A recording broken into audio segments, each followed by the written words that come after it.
कपाळी जो आडवा टिळा आहे ना, तो टिळा आम्हाला सांगतो उभी असणारी व्यवस्था आडवी करण्याची ताकद असणारी स्त्री म्हणजे सावित्रीबाई फुले. नाही काही आम्हा महती तुझी सावित्री, नाही काही आम्हा महती तुझी सावित्री, नाही गायले तुझे गुणगान आम्ही सावित्री. इतिहास सुद्धा कळला नाही आम्हा, इतिहास सुद्धा कळला नाही आम्हा, ही संस्कृती होती त्या मनुवाद्यांची. कीर्ती आजही गातात ते काल्पनिक सावित्रीची, कीर्ती आजही गातात ते काल्पनिक सावित्रीची. नमस्कार, माझे नाव जीविका शशिकांत गांधी, इच्छा 5वी. मी S N English medium school इथे शिकते.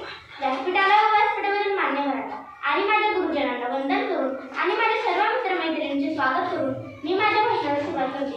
ज्ञानज्योती, क्रांतिज्योती सावित्रीबाई फुले यांचा विचार करताना स्त्री शिक्षण सुधारे खुले करणारे व अतिशय प्रतिकूल परिस्थितीत आपल्या पत्नीला शिक्षण देणारे आद्य क्रांतिकारक महात्मा ज्योतिराव फुले यांचे वंदन केल्याशिवाय स्त्री शिक्षणाच्या वाटचालीला मांडताच येणार नाही. शुद्ध बहुजन स्त्रियांना गुलामगिरीच्या दासातून मुक्त करण्यासाठी फक्त शिक्षणाचीच गरज आहे हे त्यांनी ओळखले व स्त्री शिक्षणाचे पाया घालण्याचे जरी ठरवले. सनातनांचे बाळणे किल्ला समजल्या जाणाऱ्या पुण्यात त्यांनी 1848 मध्ये बुधवार पेठेतील भिड्यांच्या वाड्यात महिलांची पहिली शाळा सुरू केली व ज्ञानज्योती, क्रांतिज्योती सावित्रीबाई फुले या पहिल्या स्त्री शिक्षिका आणि मुख्याध्यापिका झाल्या. उभयत्यांना त्यांना घरही सोडावे लागले. कुटुंब, नातेवाईक यांनी सुद्धा त्यांना प्रतिष्ठित केले, पण ते दोघेही न डगमगता बहुजनांच्या विकासासाठी रूढी परंपरांना फाटा देण्यासाठी उभे ठाकले. ते म्हणतात ना, विद्येविना मती गेली, मतीविना नीती गेली, विद्येविना मती गेली, मतीविना नीती गेली, नीतीविना गती गेली, गतीविना युक्त गेले, विद्येविना शुद्ध बसले इतकेच नव्हतं, विद्येने गेले इतकेच नव्हतं, विद्येने गेले. स्त्रियांना शिक्षणाचा अधिकार नव्हता. तुम्ही म्हणाल त्या काही स्त्रियांना शिक्षणाचा अधिकार का नव्हता? त्याचं कारण आहे, त्यांना माहीत होतं जर आपल्या स्त्रिया सबला झाल्या तर कर्मठाण्याचा तबला वाजवून शिवाय राहणार नाही, म्हणून स्त्रियांना शिक्षणाचा अधिकार दिला नव्हता.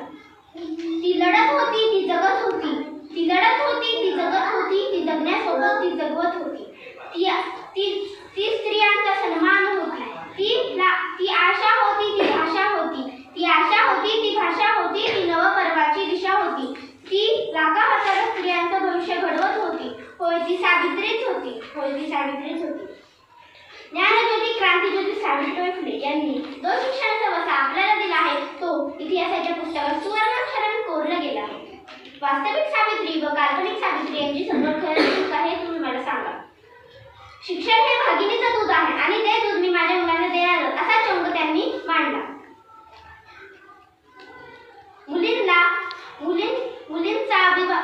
मुलींचा बालविवाह व्हायचा व त्या विधवा झाल्या तर त्यांचे मंडन करून त्यांना कुठल्याही कार्यक्रमात येऊ दिलेले नव्हते. म्हणून सावित्रीबाई फुले यांनी त्यांच्या घरात विधवांसाठी केअर सेंटर उघडले व त्यांना शिक्षित केले आणि समान अधिकार मिळवून दिला.